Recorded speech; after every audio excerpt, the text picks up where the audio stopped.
ఓం నమో భగవతే వాసుదేవాయ. వ్యాస ప్రణీతమైన శ్రీమద్భాగవత కథాసారం మీకు అందివ్వడము జరుగుచున్నది. శ్రీమద్భాగవతమయందు అనేకమైన స్వామి లీలా విశేషములు కలవు. అవన్నీ కూడా మనము శ్రవణము చేయడం ద్వారా అనంతమైన ఫలితములు మనకు లభించును. యోంత ప్రవిశ్యమవాచమిమాం ప్రసుప్తాం సంజీవయత్యఖిల శక్తిధరస్వధామ్నా అన్యాశ్చ అస్తచరణశ్రవణత్వగాదీన్ ప్రాణాన్నమో భగవతే పురుషాయ తుభ్యం. కృష్ణం వందే జగద్గురుం. ఓం శ్రీ మహాగణాధిపతయే నమః. ఓం నమో శ్రీలక్ష్మీ వెంకటేశ్వర స్వామినే నమః. ఓం నమో భగవతే వాసుదేవాయ. నారాయణం నమస్కృత్య నరం చైవ నరోత్తమం దేవీం సరస్వతీ వ్యాసం తతో జయముదీరయేత్. ప్రహ్లాద నారద పరాశర పుండరీక వ్యాసాంబరీష సుఖసౌనకహృన్నివాస భక్తానురక్త పరిపాలన పారిజాత లక్ష్మీ నృసింహమము దేహి కరావలంబం. కృష్ణం వందే జగద్గురుం. జగత్తుకి లోకానికి గురువైన కృష్ణుడికి నమస్కారం. ఋషిభ్యో నమ, మునిభ్యో నమ, గురుభ్యో నమ, పితృభ్యో నమ, మాతృభ్యో నమ. ఈరోజు మనం అష్టమ స్కందంలో ఉన్నాం. ఈ విషయం ఏంటి అంటే గజేంద్ర మోక్షం. ఇది అందరికీ చాలా ప్రధానమైనది, చాలా పవిత్రమైనటువంటి కథ. ఈ గజేంద్ర మోక్షం విన్నా చదివినా జన్మార్జితమైనటువంటి పాపాలన్నీ కూడా తొలగిపోతాయట. అత్యద్భుతమైనటువంటి విషయం గజేంద్ర మోక్షం. స్వామి చెప్తారు, స్వామి యొక్క లీలా విశేషాలు మనం వింటే చాలట. అంచేతనే మానవుడికి అవయవాలన్నీ కూడా భగవంతుడు ఇచ్చాడు మనకి. జిఫే కీర్తయ కేశవం. మన నాలుక ద్వారా స్వామిని కీర్తించాలి. జిఫే కీర్తయ కేశవం సురరిపుం చేతో భజ శ్రీధరం. నీ మనస్సులో ఎప్పుడు స్వామినే ఉంచుకోవాలి. పాణింద్వంద సమర్చయ. నీ రెండు చేతులతో స్వామిని పూజించాలి. పాణింద్వంద సమర్చయ అచ్యుత కథా స్తోత్రద్వయ త్వం శృణు. విష్ణు యొక్క కథల్నే నువ్వు ఎప్పుడు వినాలి. ఎప్పుడు మంచే వినాలి, చెడు అస్సలు వినకూడదు. స్తోత్రద్వయ త్వం శృణు విష్ణుం లోకయ లోచనద్వయ. నీ రెండు కళ్ళతో విష్ణువునే చూడాలి. విష్ణుం లోకయ లోచనద్వయ హరేర్గచ్ఛాంగ్రియుగ్మాలయం. నీ పాదాల ద్వారా ఎక్కడ విష్ణు క్షేత్రాలుంటే అవి దర్శించాలి. జిగ్రఘ్రాన ముకుంద పాద తులసీ. ఆ యొక్క ముక్కు ద్వారా ఆ తులసి యొక్క వాసననే చూడాలి. మూర్ధన్నమాధోక్షజం. స్వామి నామాన్ని జపించాలి అని చెప్పబడింది. వీళ్ళంతా కూడా పరమ భక్తులు. ఈ గజేంద్రుడు వీళ్ళంతా కూడా స్వామికి. ఇప్పుడు చేసే తపస్సు వలన స్వామి ప్రత్యక్షమయ్యాడు అనుకోకండి. ఈ గజేంద్రుడు ఎప్పటి నుంచో ఆయన స్వామి భక్తుడు. ఎలా, ఆయన యొక్క పూర్వజన్మ వృత్తాంతం ఏమిటి అనే విషయాన్ని మనం ఈరోజు తెలుసుకుందాం. పరీక్షణ్ మహారాజుకి సుకుమహర్షి చెప్తున్నాడు, ఓ పరీక్షణ్ మహారాజా, మనకి పాల సముద్రం దగ్గర త్రికూటం అనే పర్వతం ఉంది. ఆ పర్వత సమీపంలో, ఆ పర్వతం అనేకమైన వృక్షాలతో ఉంది. ఆ పర్వత సమీపంలో ఋతుమతం అనే ఉద్యానవనం ఉన్నది. ఆ పర్వతం కూడా 3 త్రికూటము అంటే బంగారము, వెండి, ఇనుము శిఖరాలు ఉంటాయి ఆ పర్వతానికి. మరి పర్వతం మీద అన్నీ కూడా ఆమూల మంచి మంచి వృక్షాలు, ఉద్యానవనాలు, సెలయేళ్ళు, అనేక రకాలైనటువంటి పశుపక్షాదులు, జంతువులు అన్నీ నివసిస్తూ ఉంటాయి ఆ త్రికూట పర్వతం మీద. పర్వత సానువుల వద్ద ఈ ఋతుమతం అనేటువంటి ఒక ఉద్యానవనం ఉన్నది. ఆ పక్కన చక్కని సరస్సు ఉన్నది. ఆ సరస్సులో అనేకమైనటువంటి వృక్షాలున్నాయి. సరస్సు తీరంలో శంపింగ వృక్షాలు, మాలతీ వృక్షాలు మొదలైనవన్నీ ఉన్నాయి. అక్కడికి ఒకరోజు గజేంద్రుడు దాహం తీర్చుకోవడం కోసం ఆ ప్రాంతంలో ఉన్నటువంటి గజరాజు ఏనుగులకు రాజు ఆయన వచ్చాడు. ఆయన సమూహంతో వచ్చాడు. మంది మాగబలం అంటారే వెనకాల ఆయన స్నేహితులందరితో వచ్చాడు. ఆడ ఏనుగులతో, గొన్న ఏనుగులతో, అనేకమైనటువంటి ఏనుగులతో వచ్చాడు. వచ్చి ఆ నదిలో దిగాడు, క్రీడించాడు, ఆటలు ఆడాడు, విలాసవంతంగా కాసేపు కలిగాడు. దైవవశము, దైవ యోగం అనేది ఒకటి ఉంటుంది కదా, దాంట్లో ఉన్నటువంటి మొసలి ఈ ఏనుగును పట్టుకుంది. ఆ మిగిలిన ఏనుగులు ఏమీ రక్షించలేకపోయాయి. రక్షించలేక పైకెళ్ళి అరవడం తప్ప ఏమి చేయగలం. ఆ ముసలితో ఆ గజేంద్రుడు చాలా సంవత్సరాలు పోరాడి ఇంకా ఆయన ఓపిక నశించి, నాకు ఆ పరమేశ్వరుడు తప్ప ఇంకెవరు దిక్కున్నాడని చెప్పి ఆ శ్రీమన్నారాయణ్ణి వేడుకున్నాడు. అనన్యమైన భక్తి శ్రద్ధలతో స్వామిని వేడాడు. ఆ భక్తుని రక్షించడానికి అలవైకుంఠపురం నుండి లక్ష్మీ సమేతుడై గరుత్మంతుడితో, విశ్వక్సేనుడితో, నారదుడితో, ఆ యొక్క విష్ణు పదంలో ఉన్నటువంటి వారందరితో, బ్రహ్మాది దేవతలు, అనేకమైనటువంటి స్వర్గలోకం నుండి సమస్తమైనటువంటి దేవతలతో వచ్చి ఆయన వచ్చి ఈ యొక్క గజేంద్రుడి పాపం అలా ధ్యానం చేస్తూ ఆ తొండంతో కలుపు విరా పట్టుకుని ఉంటాడు. స్వామి ఎప్పుడు వస్తాడా, ఎప్పుడు ఇవ్వాలా అని. ఆ కలుపు ఆయన పాదాల వద్ద పెట్టి ఆయన ప్రాణం వదలాలని చెప్పి ఉద్దేశం. కానీ ఎప్పుడైతే ఆ స్వామి వచ్చి ఆ కలుపు తీసుకున్నారో అత్యద్భుతమైనటువంటి శక్తి ఆ గజేంద్రుడికి వచ్చింది. ఆ విష్ణుమూర్తి యొక్క సుదర్శన చక్రం ఆ గజేంద్రుడిని, ముసల్ని ఇలా లాగి స్వామివారి తన చక్రాన్ని గరుత్మంతుడి మీదుగా కింద నుంచి దూకి ఈ కలువును అందుకుని స్వామి చక్రం వదిలిపెడితే ఆ ముసలి తన శరీరాన్ని వదిలిపెడుతుంది. ఈ యొక్క గజేంద్రుడు కూడా అతనికి ఒక దివ్యమైన విష్ణు పద రూపం వస్తుంది. అంటే విష్ణు పార్షదుడు అవుతాడు. విష్ణు స్వరూపంలాగే ఉంటుంది. చతుర్భుజుడు, అందమైన వాడు, ఇవన్నీ కూడా గజరాజుకు వచ్చాయి. ఆ మొసలి ఆమెకి దివ్యమైన శరీరం వచ్చిందట. తదా దేవర్షి గంధర్వాః బ్రహ్మేశాన పురోగమాః ముముచు కుసుమాసారం శంసంత కర్మ తద్ధరే. ఈ సంఘటన అంతా జరుగుతుంటే దేవతలందరూ కూడా పుష్పవాణను కురిపిస్తున్నారు. నీదు దుందుభయోర్దివ్యా గంధర్వా నృత్యుజగ్మో. గంధర్వులు నృత్యం చేస్తున్నారు, గానం చేస్తున్నారు.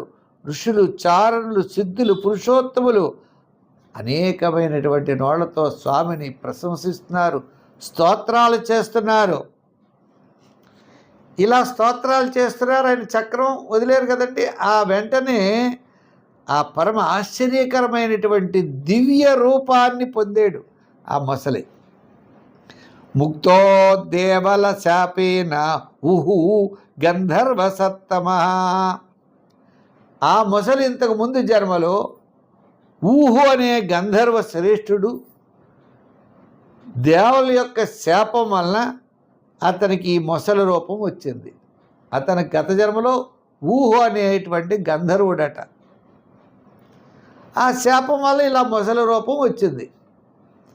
ఎప్పుడైతే ఈ యొక్క శాప విముక్తుడయ్యాడో మళ్ళా అతడు గంధర్వుడు అవుతాడు దివ్యమైనటువంటి తేజస్సుతో. శాపం వలన మొసలయ్యాడు. శాపం ఎప్పుడైతే తొలగిందో మళ్ళా అతడు గంధర్వుడయ్యాడు. అగాయత యశోదామ కీర్తన్య గుణసత్కృతాం సు అనుకంపిత ఈశేన పరిక్రమ్య ప్రణమ్యతం.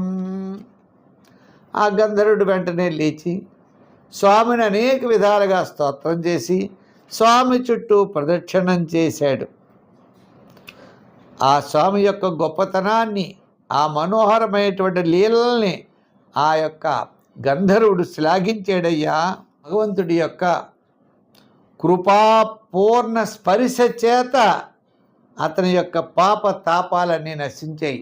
ఆ చక్రం ఎప్పుడైతే స్పృశించిందో, ఆ మొసలి రూపం ఎప్పుడైతే వదిలిందో, ఆ గంధర్వుడికి అనేకమైనటువంటివి సిద్ధించాయ్యా. అంతేకాకుండా అలా ఆ సిద్ధించిన వెంటనే ఆ విష్ణుమూర్తికి ప్రదక్షిణాలు చేసి లక్ష్మీదేవి సమేతుడై, లక్ష్మీదేవితో ఉన్నాడు విష్ణువు, వారిద్దరికీ ప్రదక్షిణాలు చేసి ఆ దేవతలకందరికీ నమస్కారం చేసి అతడు అక్కడి నుంచి వారందరూ చూస్తుండగానే అతడి లోకాన్ని ఆ గంధర్వుడు చేరాడు. మరి ఆ గజేంద్రుడు ఉన్నాడు కదండి, ఈ గజేంద్రుడిని రక్షించాడు కదా. గజేంద్రుడు ఎప్పుడైతే ఆ స్వామి యొక్క కరస్పర్శ చేత అజ్ఞానం అనే బంధం నుండి విముక్తుడయ్యాడు అతడికి భగవంతుడి యొక్క రూపం ప్రాప్తించిందట. వెంటనే అతడు చతుర్భుజుడు పీతాంబరధరుడు అయ్యాడు. సవై పూర్వమభూద్రాజా పాండ్యా ద్రవిడ సత్తమ ఇంద్రజుమ్న ఇతి ఖ్యాతో విష్ణువ్రత పరాయణ. ఇప్పుడు గజేంద్రుడు విష్ణువు యొక్క పార్షదుడయ్యాడు. అంటూ ఇతని యొక్క గజేంద్రుడి యొక్క పూర్వజన్మలో అతని యొక్క చరిత్ర చెప్తున్నారు. సవై పూర్వం అభూద్రాజా పాండ్య ద్రవిడ సత్తమ ఇంద్రజుమ్న ఇతి ఖ్యాతో విష్ణువ్రత పరాయణ. అతడు చాలా విష్ణు భక్తుడండి పూర్వజన్మలో. ఎవరు? అతని పేరు ఇంద్రజుమ్నుడు. ఈయన ద్రవిడ దేశానికి రాజు. ద్రవిడ దేశాల్లో మహారాజుగా పరిపాలిస్తూ ఇంద్రజుమ్నుడు అనమాట మహారాజు. ఈయన చాలా విష్ణు భక్తుడు, ఉత్తమమైనటువంటి ఉపాసకుడు, మహాకీర్తి కలిగిన వాడు. ఆయన అనుకున్నాడు, ఈ యొక్క లౌకికమైన విషయముల యందు ఆసక్తి ఈ రాజు ఎన్నాళ్ళు ఉంటుంది, ఈ శరీరం ఎన్నాళ్ళు ఉంటుంది. ఆత్మజ్ఞానాన్ని పొందాడు. ఆత్మజ్ఞానం పొందినటువంటి అతను లౌకికమైన విషయవాంఛలన్నీ కూడా వదిలిపెట్టాడు. లౌకికమైన విషయవాంఛలను వదిలిపెట్టి ఒక చక్కగా మౌనవ్రతాన్ని పాటించడం ప్రారంభం చేశాడు. ఈ మౌనవ్రతం మహారాజు గారు కుదురుతుందా? ఎవరెవరు ఏదో వచ్చి ప్రశ్న అడుగుతూ ఉంటారు, చెప్పాలి. ఇంకే రాజ్యాన్ని కూడా వదిలేసి పిల్లలకి అప్పచెప్పేశాడు. రాజ్యాన్ని విడిచి మలయ పర్వత ప్రాంతంలో అక్కడ ఎవరు ఉండరు, అక్కడికి వెళ్ళిపోదామని చెప్పి ఆ మలయ పర్వత ప్రాంతాన్ని చేరాడు. ఎవరు? ఇంద్రజుమ్నుడు అనే రాజు. అక్కడ ఎప్పుడైతే పర్వత ప్రాంత వానప్రస్థాశ్రమానికి వెళ్ళారో కొన్ని నియమాలు ఉంటాయి. తల దూకూడదు, జటాధారులై ఉంటారు, తాపస వేషాన్ని ధరిస్తారు. తాపస వేషాన్ని ఎప్పుడైతే ధరించారో అన్ని నియమాలు పాటిస్తారు. వాళ్ళ దగ్గర ఇందులో వినోదాల్లో ఏముంటుంది, మహారాజు కదా అని అన్ని కష్టాలు అనుభవిస్తారు. కందమూల ఫలాలు లాంటివి తింటారు. స్నానము, జపము, ఇవి ఎంతసేపు ఆ విష్ణుమూర్తిని ధ్యానం చేయడం, భక్తి ప్రమత్తులై ఉంటారు. వారికి వేరే విషయాలు ఎందు ఆసక్తి ఉండదు. అలౌకికమైన విషయముల యందు వాంఛ ఉంటుంది. లౌకిక విషయాలన్నింటినీ కూడా వదిలిపెట్టేస్తారు. ఒకనాడు స్నానం చేసుకుని ఇంటికి వచ్చాడు. పూజ చేసే సమయం, అసలే మౌనవ్రతం. ఇంకా ఆయన పూజలోకి వెళ్ళిన తర్వాత ఎవరు వచ్చినా ఎవరితో మాట్లాడరు. ఇంకా అది ఆయన నియమం. మౌనవ్రతం చేస్తూ ఉంటారు. ఇప్పుడు కూడా వారానికి ఒక రోజు కొంతమంది మాట్లాడరు.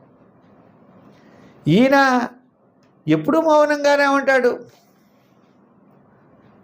స్నానం చేసి చక్కగా ఆ స్వామిని సేవిస్తూ మౌనంలో, మౌన దీక్షలో ఏకాగ్రత చిత్తుడై మౌనవ్రతాన్ని పూనుకొని సర్వశక్తివంతమైన భగవానుడిని ఆరాధిస్తూ ఉన్నాడు ఈయన.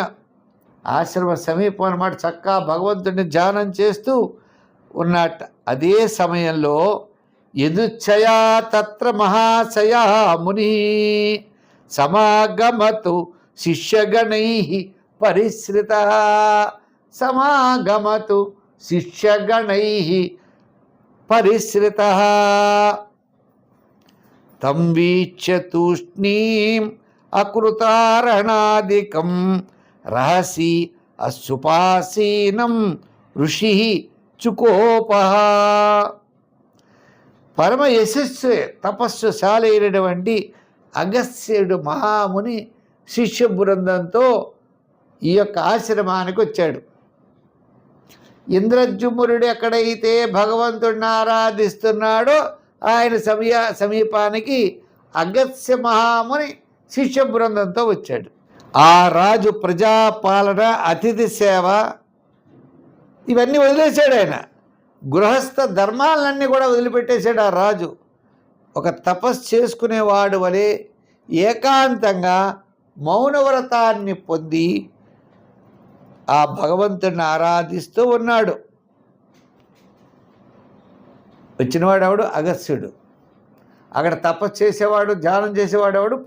ప్రద్యుమ్నుడు. వీళ్ళకి ఏమనిపించింది? ఇది వరకు ఈ రాజే కదా ఈయన, మనం వస్తే లేవాలి కదా. ఇప్పుడు పూర్వం మహారాజు ఏదో ఫలాలు కొడుకు ఇవ్వలేకపోవచ్చు, కందమూల ఫలాలు, లేకపోతే ఏదో నీళ్ళు కాళ్ళు కడుక్కోవడానికి నీళ్ళు వచ్చారా, రండి కూర్చోండి అని గౌరవ సత్కారాలు ఇవ్వాలి కదా.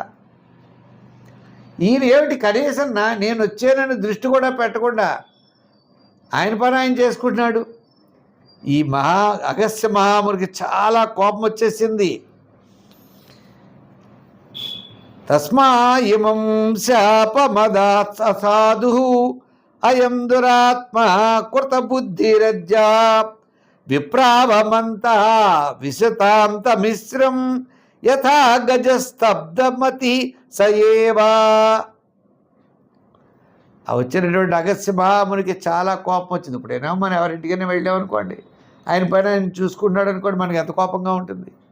ఏమిట్రా వీడిని రమ్మనండు, కూర్చోమనండు, ఏమంటాం మనమే.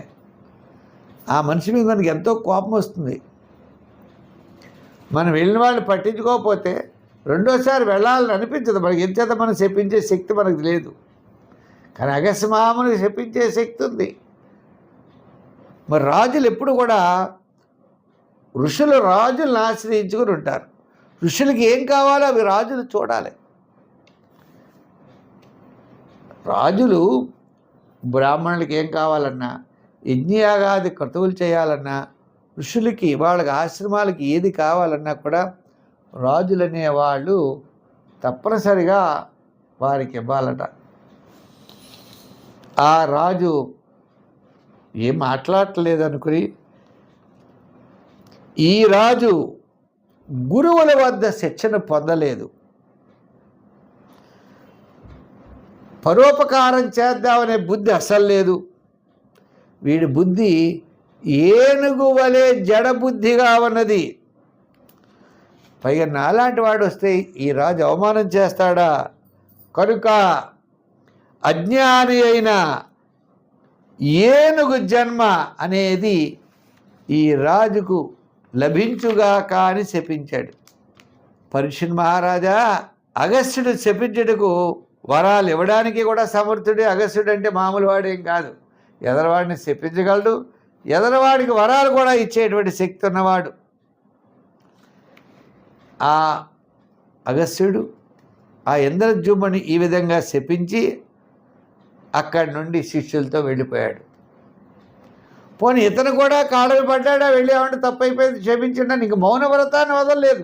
ఇతను ధ్యాస ఎంతసేపు భగవంతుడిని ధ్యానం చేయడమే. ఏవం సప్తాగతో అగత్స్యో భగవాన్ నృపసానుగా ఇంద్రజుమ్నోపి రాజర్షి దిష్టం తదుపధారయన్. రాజర్షి మరి ఇంద్రజుమ్నుడు అంటే రాజు, ఋషి తర్వాత ఆ రాజర్షి అనుకున్నాడు. సర్లే మనం ప్రారంధ కర్మ, మన కర్మ ఎలా జరగాలి అది అలా జరుగుతుందిలే అనుకుని పన్న కౌంజరీం యోనిం ఆత్మస్మృతి వినాశనీం అర్యర్చనానుభావేన యద్గజత్వేపి అనుస్మృతి. ఆ రాజర్షి శరీరం ఎంతకాలం ఉంటుందండి? కొంతకాలం ఉంటుంది. ఆ శరీరాన్ని వదిలిపెట్టిన తర్వాత ఆ ఇంద్ర జుమ్మునుడు ఆత్మస్మృతిని కోల్పోవు, పూర్వజన్మ జ్ఞానం ఏమీ లేదు, అటువంటి ఏనుగు జన్మను పొందాడు. ఏనుగుగా ఉండగా నేను ఇలా ఫలానా రాజుని, ఇంద్రజుమ్ముడు అనే రాజుని నన్ను అగస్త్యుడు శపించాడు అనేటువంటి జ్ఞానం కూడా ఆయనకి ఏమీ లేదు.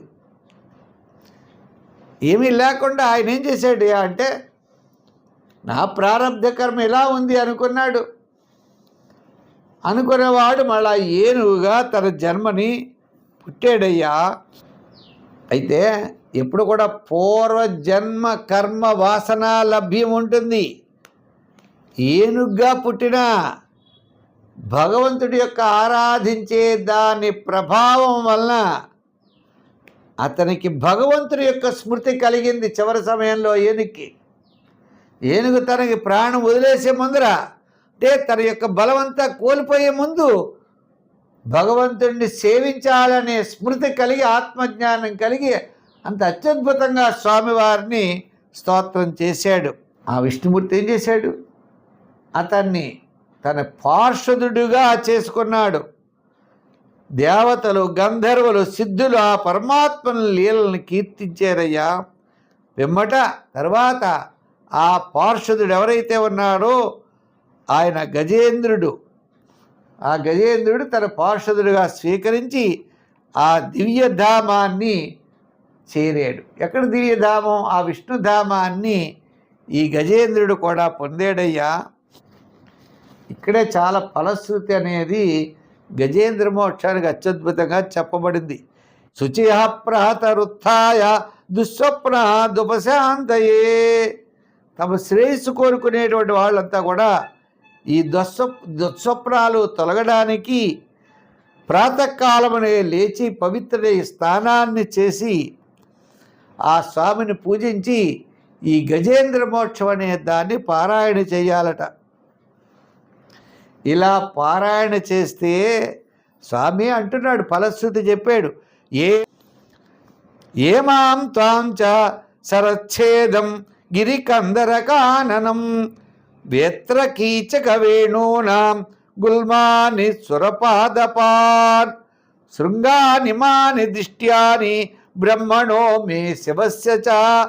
ఉదయమే లేవండి, ఏకాగ్రత చిత్తంతో, మనస్సుతో నన్ను, ఈ సరోవరాన్ని, ఈ పర్వత గుహల్ని, వనాన్ని, దివ్య వృక్షాల్ని, ఈ గిరి శిఖరాల్ని, నా యొక్క శివ బ్రహ్మల యొక్క నివాస స్థానాల్ని, నాకు ఇష్టమైన క్షీరసాగరాన్ని, తేజోమయమైన ఈ శ్వేత దీపాన్ని, శ్రీవత్స చిహ్నాన్ని, కౌస్తుభ మణిని, వనమాలను, నా కౌమోదకమైన గదని, సుదర్శన చక్రాన్ని, శంఖం, పాంచజన్య చక్రము, అలాగే పక్షిరాజు అయినటువంటి గరుత్మంతుణ్ణి, నా సూక్ష్మాంశ అయిన ఆదిశేషుడి, నిత్యము నన్ను ఆశ్రయించుకుని ఉండి లక్ష్మీదేవిని, బ్రహ్మదేవుని, నారద మహర్షిని, పరమశివుని, అట్లే భాగవతోత్తములున్నారు.